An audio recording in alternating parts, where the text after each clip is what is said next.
기도하겠습니다. 사랑하는 여러분, 조금 전 보았던 말씀은 우리가 잘 아는 말씀입니다. 특별히 우리 부모들이 자녀들을 축복할 때 이 말씀을 많이 씁니다.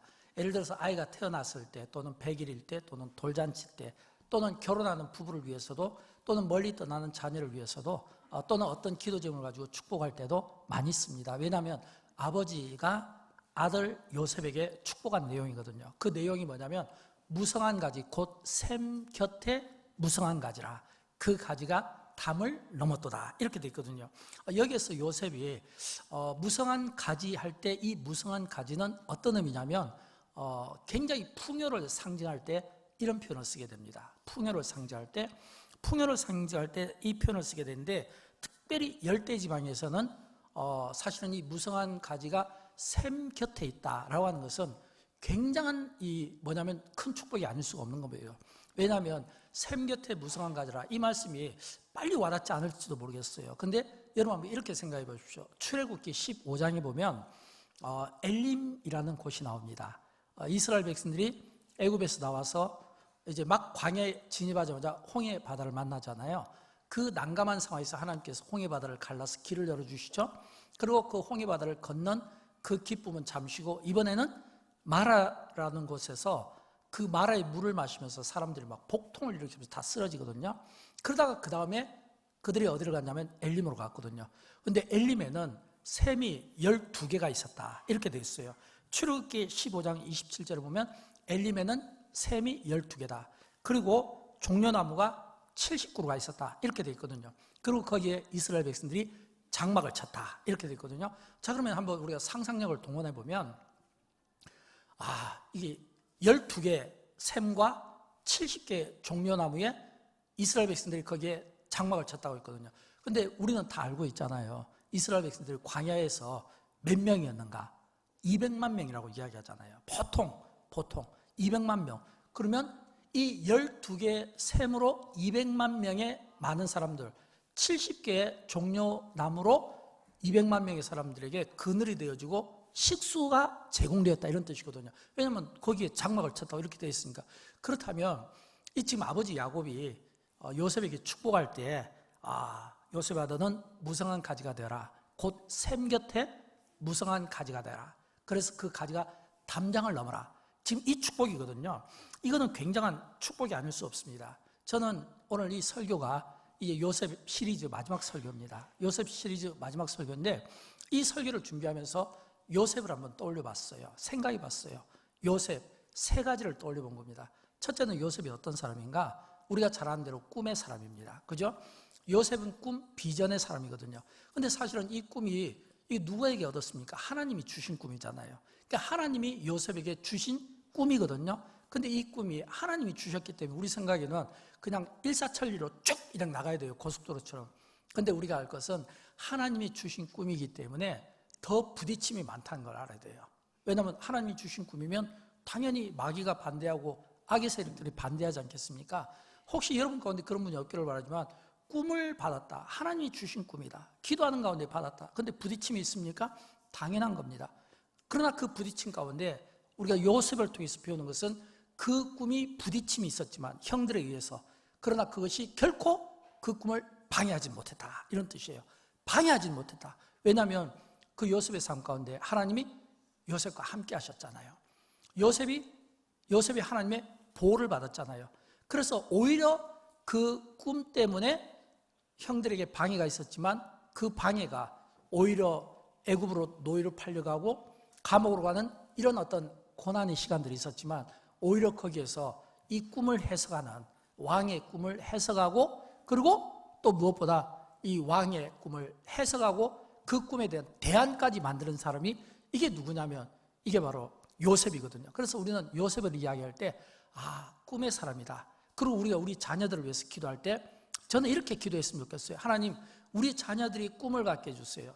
자신의 어떤 욕심과 정력으로 만들어지는 꿈이 아니라 하나님이 주신 꿈을 갖게 해주세요. 근데 한 걸음 더 나가서 그 꿈을 해석하게 해주세요.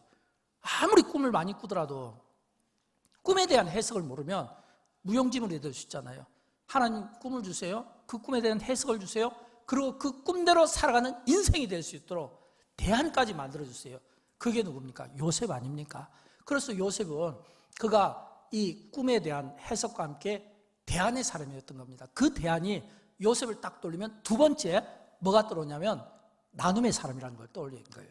왜냐하면 이 요셉이 그 꿈을 해석할 때 두 가지였잖아요. 하나는 7년 동안 풍요로운 삶, 그리고 7년 기근의 삶. 풍요로운 삶 때 어떤 일을 했습니까? 이 곡식들을 저장했잖아요. 잘 모아가지고 기근의 때 이 곡식들을 풀어서 나눠준 삶을 살았잖아요. 저는 이게 요셉의 삶이고 그 풍요로운 때에 가진 그의 대안은 전략해서 기근의 때 나눈 삶. 그래서 우리는 요셉의 삶 가운데 가장 멋진 장면 중에 하나가 어디에 나오냐면 창세기 41장 56절 말씀. 저는 이 말씀이 굉장히 감동이 됩니다. 그리고 이 말씀이 굉장히 이 요셉의 삶에 아주 강렬한 인상을 주게 되는 겁니다. 왜일까요? 우리 같이 한번 읽어보도록 할까요? 온 지면에 기근이 있음에 요셉이 모든 창고를 열고 그랬거든요. 온 지면에 기근이 있음에 모든 창고를 애굽왕 바로가 열은 것이 아니라 요셉이 열었다는 겁니다. 저는 이 부분이 너무 좋습니다. 여러분, 요셉은 아무리 애굽의 총리라도 왕은 아니잖아요. 왕은 아니거든요. 그런데도 불구하고 왕만이 할 수 있는 그런 권한으로 위임받아서 지금 이 요셉이 모든 창고를 열었다는 거예요. 이 말은 7년 동안 풍요로울 때 잘 비축해 두었다가 기근의 때에 이 창고를 열었다는 건 뭐예요? 서로 어려운 사람들에게 나눠줬다는 뜻 아니겠습니까? 저는 영광교회가 이렇게 부활절마다 늘 부활절 프로젝트를 통해서 정말 귀한 사역들을 많이 감당하게 된 것을 정말 기쁘게 생각합니다. 우리는 부활절 프로젝트를 통해서 많은 선교사들을 파송도 하고 또 증언도 하였으며 또 우크라이나 전쟁을 비롯한 이런 세계 어떤 전쟁 고통받는 분들을 위해서 또 재난, 기근 당한 분들을 위해서 또 이번엔 또 이렇게 지구촌에 있는 많은 어린아이들에게 크리스마스 때 선물 박스를 주는데 선물만 주는 것이 아니라 복음과 함께 줄 수 있는 이런 프로젝트를 교회가 감당하고 또 이런 헌신을 하게 된다는 게 이게 참 얼마나 감사한지 몰라요. 지난주 저희 교회 전도하면서 이제 많은 분들이 본격적으로 전도를 시작하는 모습을 보게 되었습니다. 요즘에 여러분 아시는 바와 같이 전도하는 교회 별로 없잖아요. 근데 영광교회는 전도를 합니다. 전도하는 교회가 별로 없는데 전도를 해요. 그리고 그 전도를 통해서 많은 물품들이 나갈 때 사실은 진짜 전도하고 싶어도 전도하지 못하는 교회들도 많이 있잖아요. 전도하고 싶어도 전도하지 못하는 이런 교회, 이런 어려운 미자립 교회, 2년 전에 저희가 한번 이 전도 건빵을 굉장히 많이 한번 이렇게 나눠드린 적이 있는데 다시 한번 이 일들을 우리가 감당함으로 조금이나마 우리가 그분들에게 나누고 조금이라도 베풀면서 함께 교회들이 세워져 나가는 이런 아름다운 꿈을 갖게 되는 겁니다. 또 고난주간 또 다음 주 이제 갖게 될 텐데 그때 또 우리의 이 한 끼 금식이 그냥 어떤 분에게는 이게 금식이 될 수 있지만 어떤 분에게는 내가 이 한 끼의 금식을 통해서 북한에 있는 또 어려움 당하는 분들에게 재정적으로 또는 물질로 또는 성경책으로 그분들에게 이렇게 전달될 수 있다는 거. 물론 이 국경이 닫혀져 있고 폐쇄된 국가에서 얼마나 소통이 되겠는가 하는 이런 염려가 없는 것은 아니지만 그럼에도 불구하고 우리의 뜻이 선하고 그리고 이 일을 하나님께서 기뻐하시면 어떤 방법으로든지 저는 그 문이 열려서 반드시 그 어려운 분들에게 전달됨으로 말미암아 지구촌을 위해서도 또 우리 북한을 위해서도 또 우리 주변에 있는 어려운 교회를 위해서도 이런 나눔, 저는 우리 자녀들이 이런 나눔들을 많이 했으면 좋겠고 우리가 이런 나눔의 많은 흔적들을 남김으로써 그 자녀들이 보고 배울 수 있는 이런 삶의 현장, 이런 열매 있는 이런 축복이 우리 모두에게 있게 되기를 주님의 이름으로 축원드립니다. 그 다음에 저는 이 요셉의 세 번째 삶을 위로의 삶으로 잡고 싶습니다. 사람들은 뭔가 좀 힘이 있으면 자꾸 그 힘을 사용하고 싶어 합니다. 권한이 있으면 사용하고 싶어 합니다. 능력이 있으면 계급이 높으면 사용하고 싶어 합니다. 그러다 보니까 항상 상처받는 사람이 생기는 거예요. 왜냐하면 내가 사용하고 싶어 하는 그 힘을 내가 사용하고 싶어 할 때 누군가는 그 힘에 의해서 슬퍼지고 눈물을 흘리고 또는 고통받을 수 있잖아요. 근데 사실은 우리가 요셉을 보면 이 요셉은 그가 어떤 사람입니까? 애굽의 총리 자리잖아요. 이 말은 적어도 그가 이 애굽에 있는 모든 창고의 문까지 열어서 곡식을 나눠줄 정도의 총리라면 이건 굉장한 힘을 가졌거든요. 그럼에도 불구하고 이 요셉은 그처럼 자기를 미워했던 형들에 대해서 또 자기를 배신했던 이 감옥의 간수장에 대해서 또는 보디발 또는 보디발 아내에 대해서 분노하거나 복수하고자 하는 그런 마음이 없었어요. 오히려 화해를 넘어서 위로하고 싶어 했던 마음입니다. 여러분, 높은 사람이, 위에 있는 사람이, 힘 있는 사람이 이렇게 아랫사람에게 화해하고 위로할 때는 이 좀 다르잖아요. 밑에 있는 사람이 윗사람과 화해할 때는 온갖 제스처를 다 써야 되고 애를 먹어야 됩니다. 굉장한 시간이 필요한 거예요. 근데 위에 사람은 아니잖아요. 그냥 내가 한번 살짝 눈 감아주면 되잖아요. 아니면 살짝 미소를 지어주면 되잖아요. 그냥 한번 어깨만 두드려줘도 그냥 그 한 번에 이게 작은 제스처로 아랫사람은 모든 긴장감, 두려움이 풀리게 되잖아요. 저는 여러분 그런 의미에서 요셉은 진짜 화해자의 삶을 뛰어넘어서 그가 위로자의 삶을 살았다. 저는 그 위로자의 삶을 살게 된 요셉의 그 모습을 기억하지 않을 수가 없는 겁니다. 창세기 50장이 나오는데 창세기 50장 20절부터 21절에 있는 말씀을 우리 같이 읽어보도록 할까요?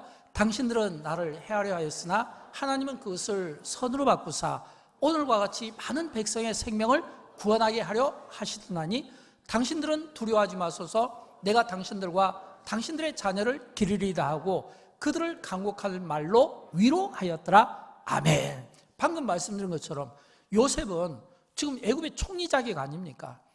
총리 자격인데도 불구하고 지금 두려워하는 형들을 향해서 두려워하지 마소서 이렇게 끝내도 되는데, 아니면 그냥 눈만 한번 살짝 윙크만 해줘도 되는데, 그냥 한번 웃어만 줘도 되는데 두려워하지 마소서. 그 다음 뭐라고 했냐면 내가 당신들과 당신들의 자녀를 기르리라, 책임지겠다는 거예요.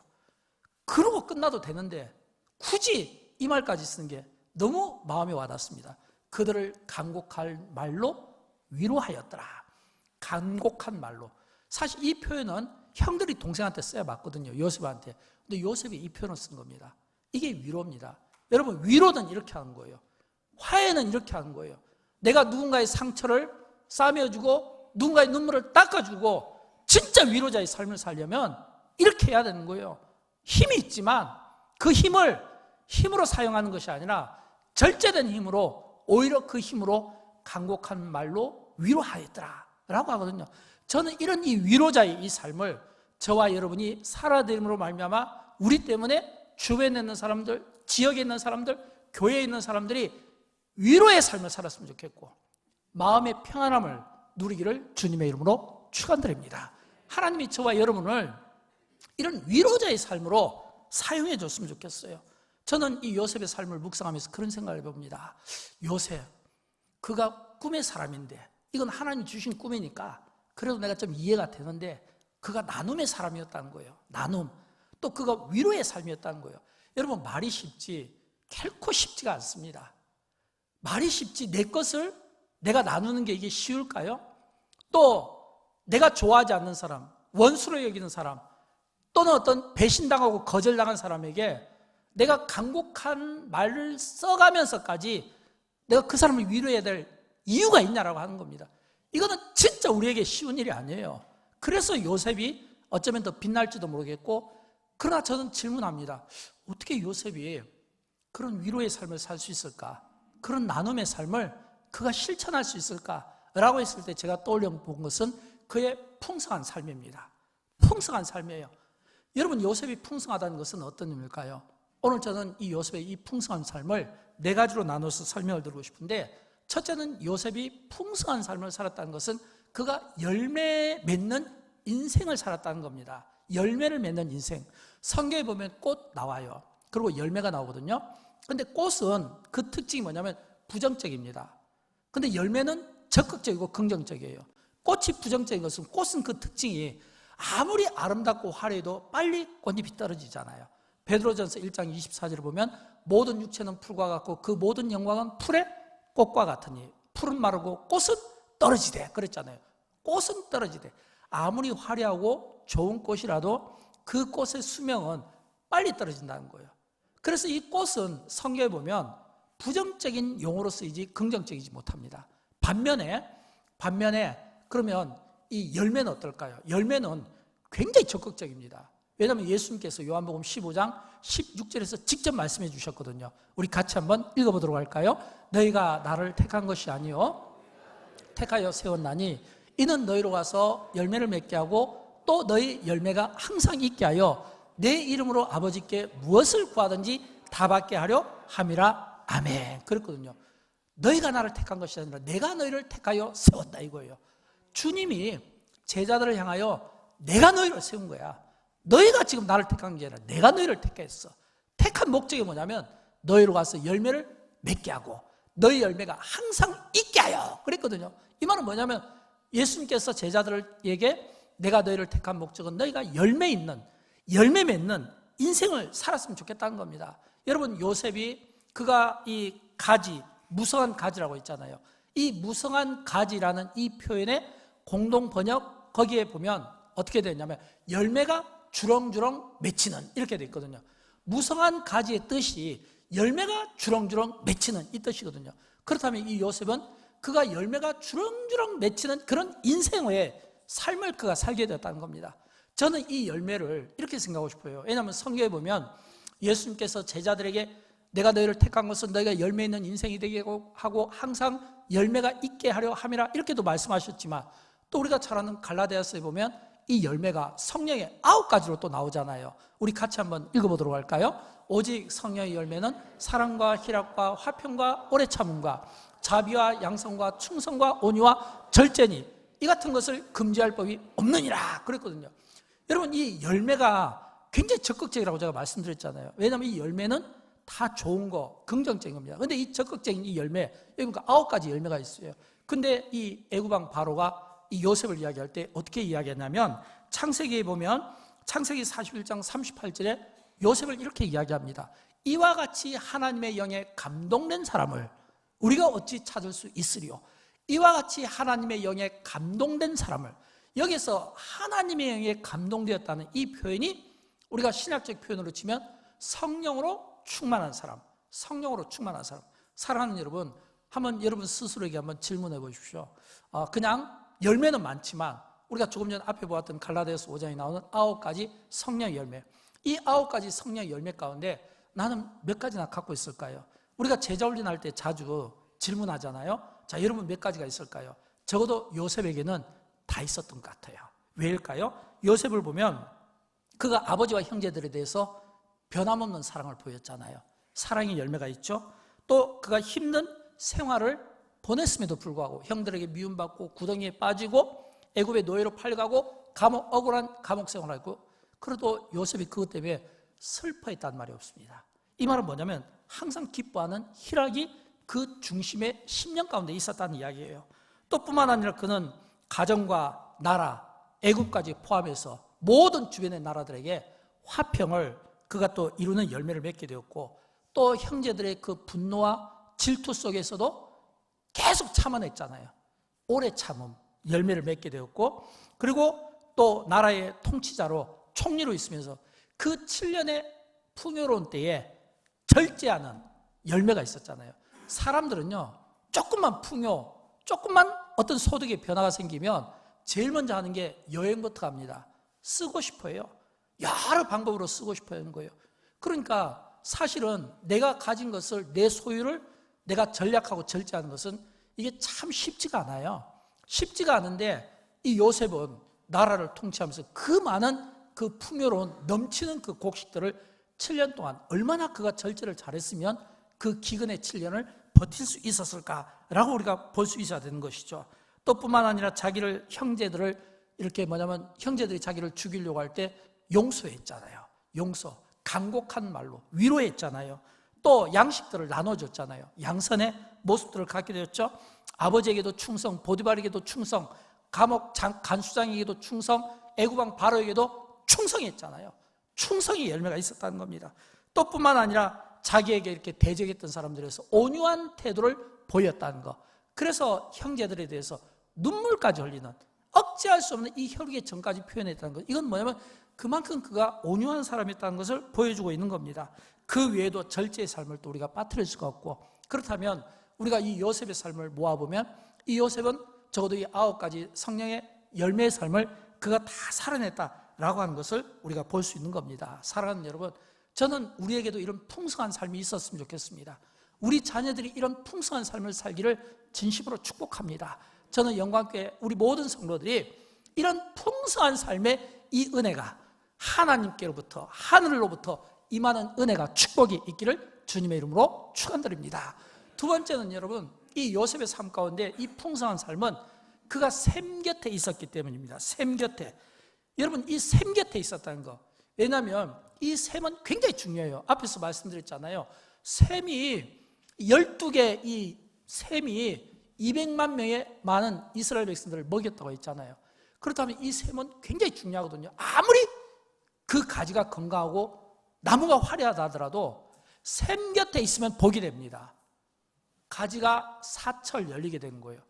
그러나 아무리 화려하고 건강한 나무라도 샘이 아니라 모래나 사막 위에다가 만약에 세워진다면 얼마나 오래 가겠습니까? 찬송가 가사도 있잖아요. 모래 위에 지은 집은 금방 무너진다고 되어 있잖아요. 우리가 시편을 보면 알 수 있잖아요. 시편에 보면 이 시편을 딱 문을 열 때 시편 1편이 복 있는 사람이거든요. 근데 그 복 있는 사람 할 때 딱 처음에 나오는 말씀이 시편 1편 3절인데 우리 같이 읽어보도록 할까요? 그는 시냇가에 심은 나무가 철을 따라 열매를 맺으며 마르지 아니함 같으니 그가 하는 모든 일이 다 형통하리로다. 아멘.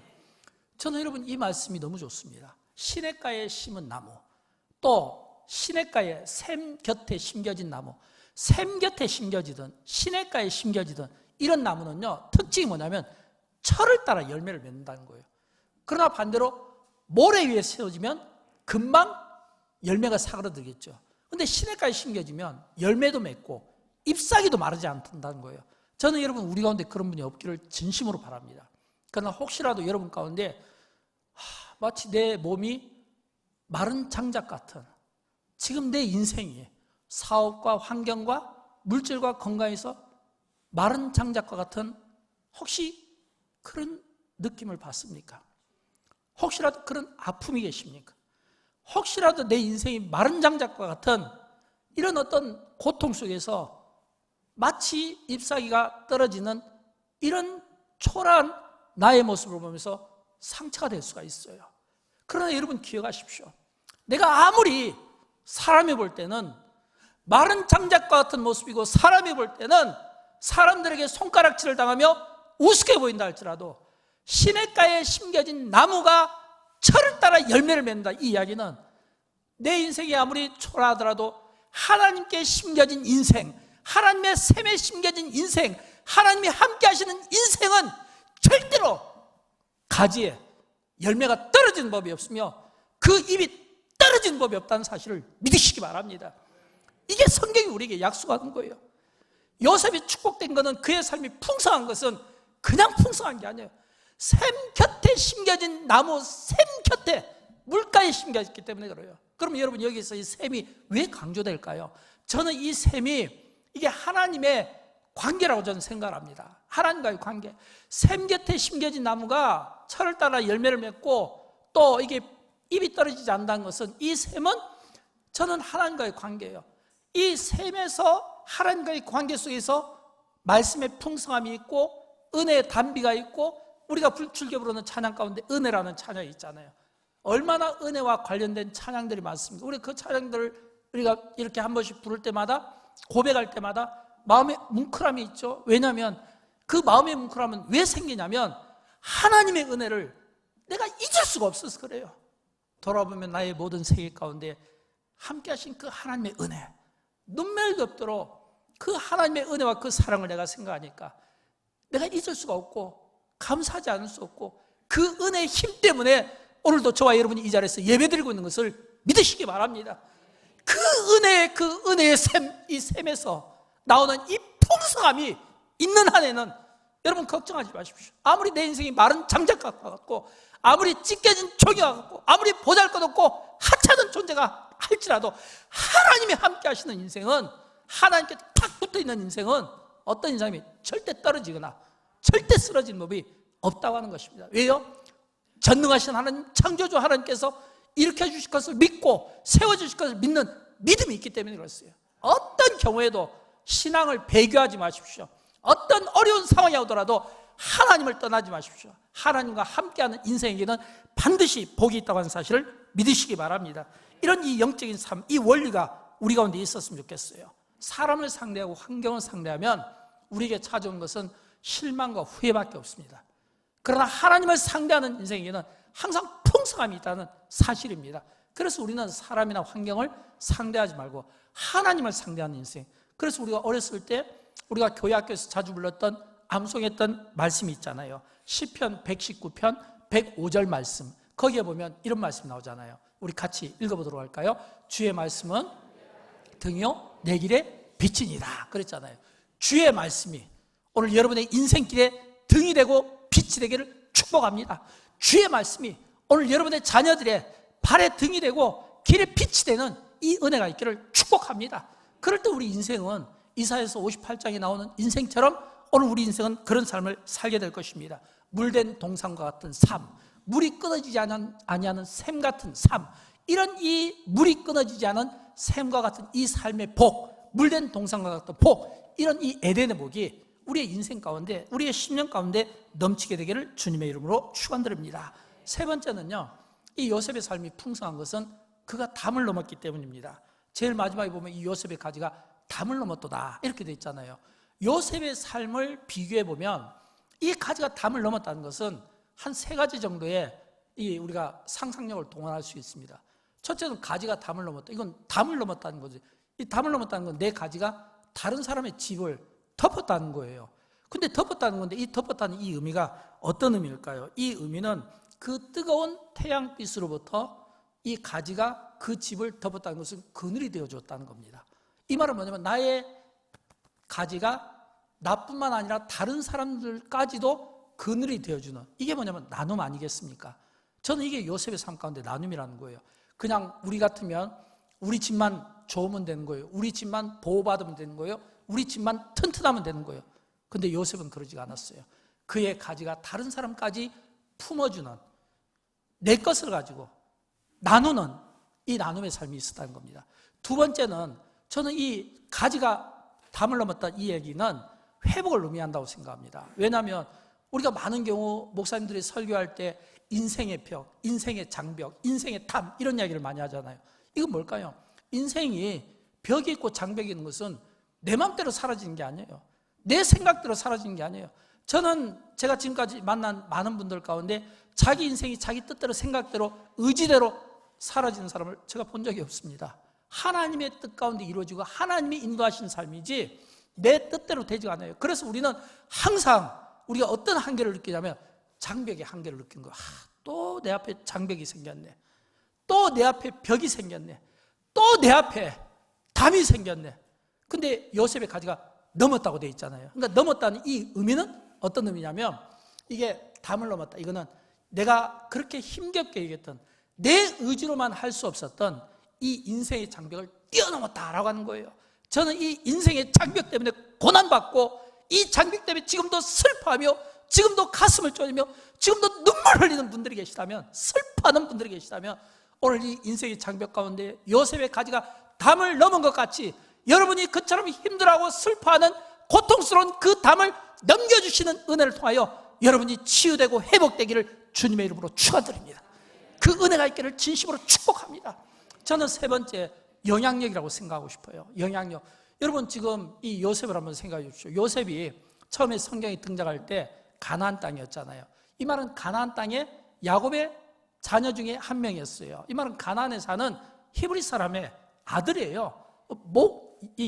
목축업을 하니까 양치는 집안의 아들이에요. 근데 이 가나안 이 땅에 이 히브리 소년이 어디까지 왔습니까? 애굽까지 왔잖아요. 근데 여러분 애굽은 어떤 나라입니까? 애굽은 그 당시에 세계를 제패하는 세계 중심 도시였잖아요. 그러니까 이 가나안 땅에 있던 요셉이 애굽까지 왔다는 것은 그 당시 이 애굽은 굉장한 영향력을 가지고 있었거든요.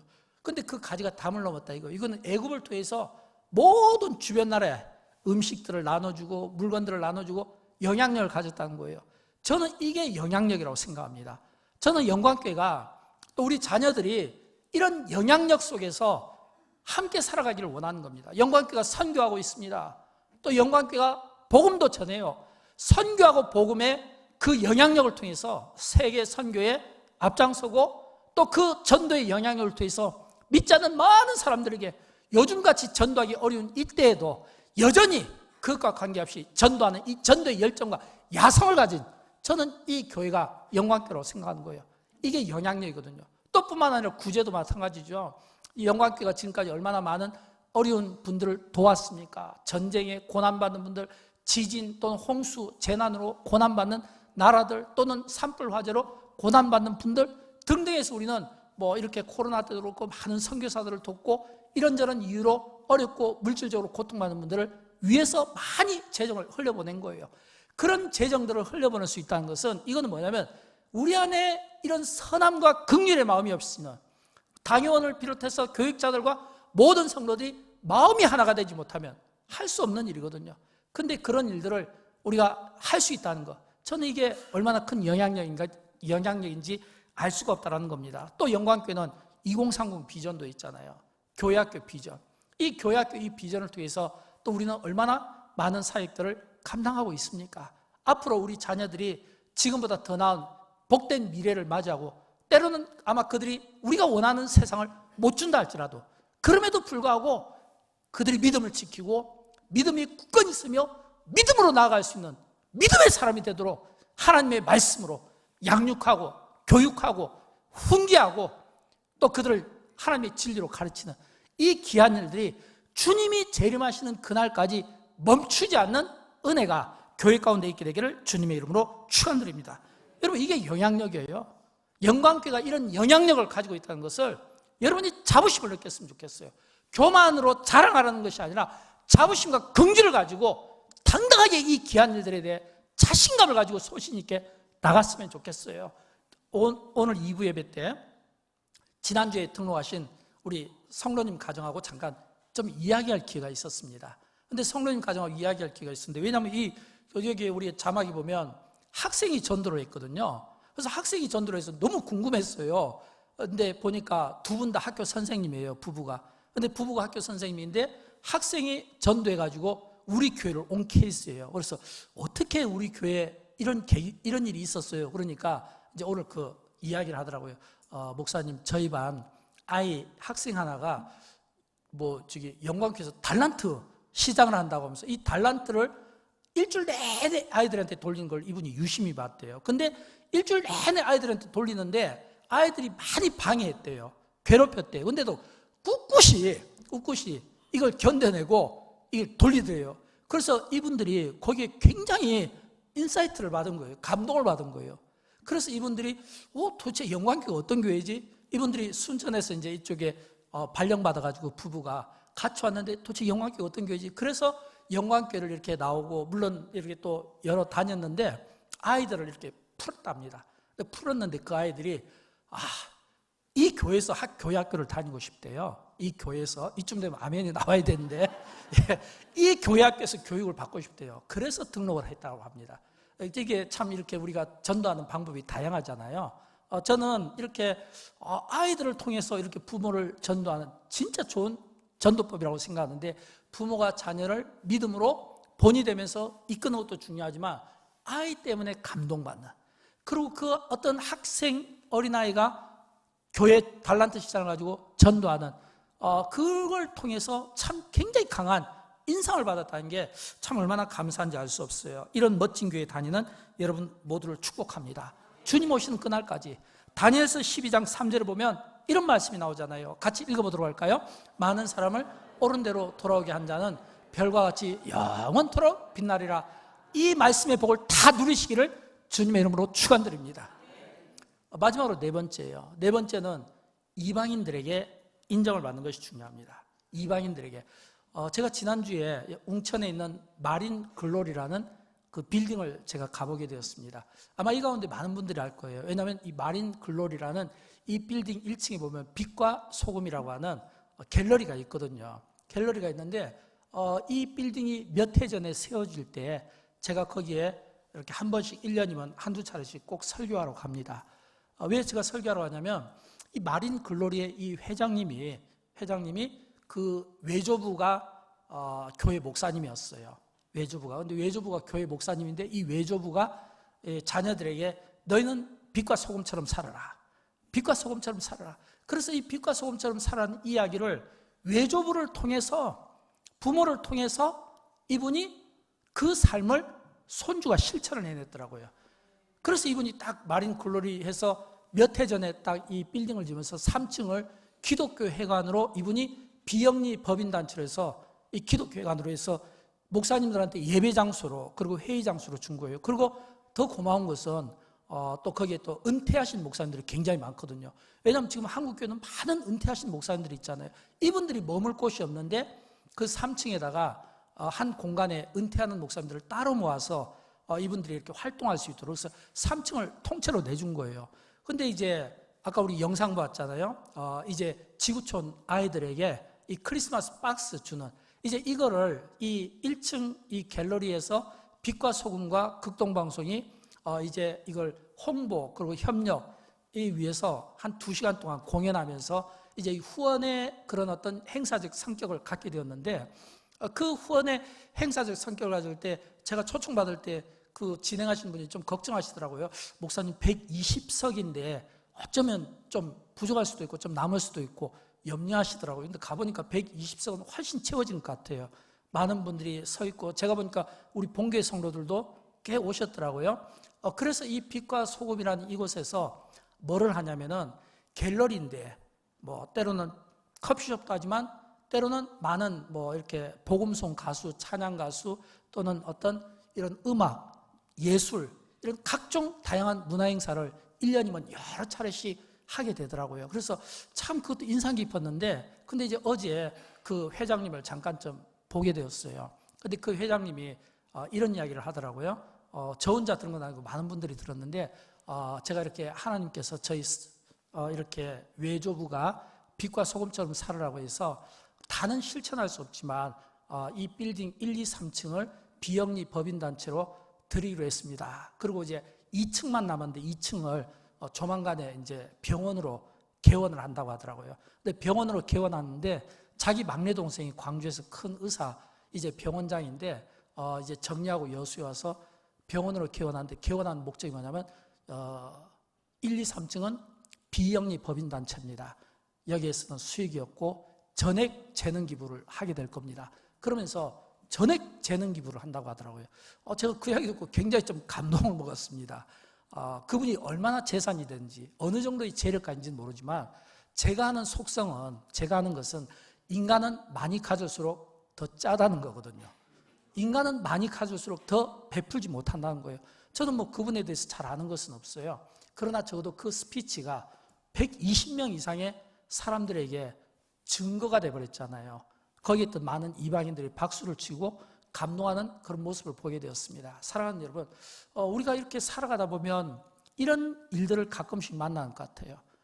모두가 다 그렇게 살 수는 없겠지만 그러나 저는 요셉의 삶에서 도전하고 싶은 것은 요셉이 꿈의 사람이었습니다. 나눔의 사람이었어요. 위로자의 삶이었어요. 그런데 저는 이 요셉의 삶에서 진짜 주목하고 싶은 것은 이방인들의 평가입니다. 여러분 한번 스스로에게 질문해 보십시오. 여러분이 머물고 있는 곳에서 여러분이 만나는 믿지 않는 분들이 나를 어떻게 대하나요? 아파트 사시는 분들, 아파트 그 통로를 오르락 내리락 하시면서 거기서 만나는 분이 나를 어떻게 아십니까? 기독교인으로 아시나요? 기도하는 사람으로 아시나요? 예수 믿는 사람으로 아시나요? 아닌가요?